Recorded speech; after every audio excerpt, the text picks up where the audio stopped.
mulai dari Bandung, karena ide Bandung itu dari zaman ITB, Soekarno menghasilkan kontroversi, bukan sekedar di dalam ilmu pengetahuan, tapi di dalam politik. Ketika dia bicara di gedung apa sekarang, Indonesia menggugat kolonialisme yang justru mengekstraksi seluruh kemampuan intelektual kita, sehingga kita gagal berpikir rasional lagi. Tidak mungkin ada paten sebelum ada riset, tidak mungkin ada riset sebelum ada disertasi, tidak mungkin ada disertasi kalau kampus dihalangi untuk berpikir kritis.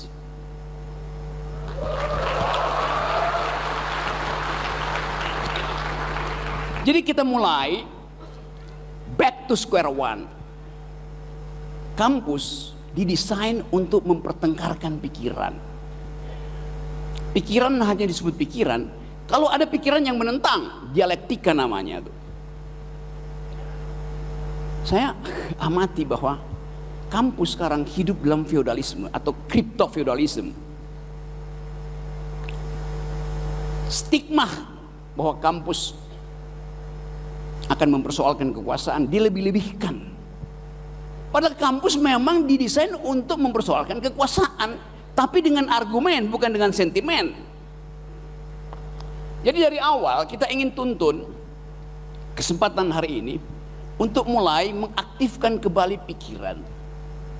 Yang tidak boleh diprotek cuma pikiran, karena pikiran diberikan oleh Allah Subhanahu wa taala. Terbagi sama di antara kita.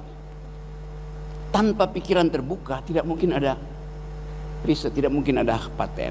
Sekarang kita aktifkan isi tambang itu di pikiran. Menambang pikiran memungkinkan negeri ini mewujudkan ide Presiden Prabowo, Prabowonomics, yang isinya adalah keinginan untuk mendeteksi apa yang memungkinkan, what's wrong, sehingga kita tidak bisa pindah jadi negara maju.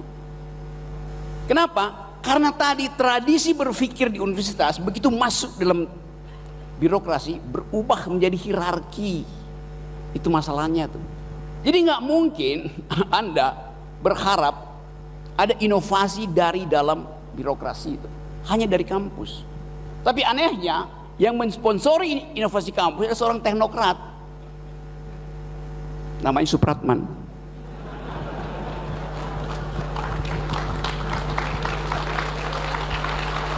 Pak Menteri melakukan sesuatu, apa namanya istilah, beyond the call of duty, melampaui tugasnya tuh. Karena kampus mandek untuk mengucapkan itu. Pertanyaannya sekarang, apakah ide kawan saya ini, Supratman, bisa dipatenkan? Nggak bisa. Karena setiap orang punya kesempatan untuk menghasilkan greget yang memungkinkan kita berkumpul di sini. Tapi sekali lagi kita buka lebih jauh lagi. Apa sebetulnya sumber what's wrong kita sehingga gagal memahami what's up beliau dan terhalang untuk berpikir what is to be done itu. Jalur panjang birokrasi. Termasuk birokrasi di kampus tuh, bertele-tele. Saya ingin pergunakan kesempatan ini untuk membawa kembali pikiran ke dalam percakapan akademis itu. Hanya dengan membangun, kita tahu bahwa oke, ada riset, nanti ada modeling, ada teori, ada laboratorium untuk menguji teori, lalu dipublikasikan, lalu ada yang beli hasil riset itu dipatenkan oleh mereka. Tadi saya bicara dengan Bu Stella, roadmap udah disiapkan. Tapi kemampuan kita untuk percaya diri bahwa kita mesti bersaing dengan negara lain dikendurkan oleh kondisi hari ini, bahwa kita kehilangan kesempatan, kemampuan kita untuk menghasilkan apa yang didengungkan sebagai bonus demografi seolah-olah akan dibatalkan oleh ketidakmampuan Purbaya untuk menghasilkan 6% growth. Saya sebut aja Pak Purbaya tuh. Karena Pak Purbaya juga disiksa oleh keinginan rakyat untuk melihat pertumbuhan. Padahal Pak Purbaya itu dia cuma kasir. Mana ada kasir menghasilkan growth itu?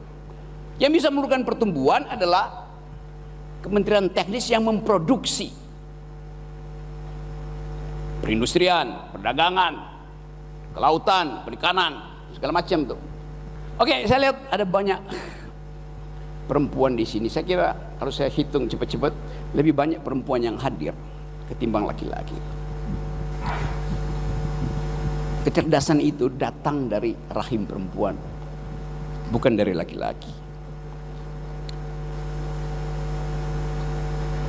Anda bisa tengkarkan secara metodologi, tapi insting perempuan untuk bertahan hidup itulah yang memungkinkan dunia ini berputar. Spirit of survivalism. Menemukan sesuatu, dalam bahasa Latin namanya novum. Menemukan hal yang baru. Harus ada hal yang baru di dalam paten. Jadi paten dimulai dari rahim perempuan. Rahim perempuan itu tempat pertama kali keadilan diperlihatkan. Ibu harus membagi nutrisi dengan calon bayinya. Ibu membagi nalar dengan berbicara dengan calon bayinya. Jadi rahim perempuan adalah fasilitas pertama untuk memungkinkan kita mengembangkan peradaban. Kita ingin kembalikan rahim perempuan sebagai Mother Earth, itu sebagai ibu bumi. Jadi kalau nanti Stella bicara, saya percaya karena dia adalah seorang perempuan. Terima kasih. Yes, terima kasih.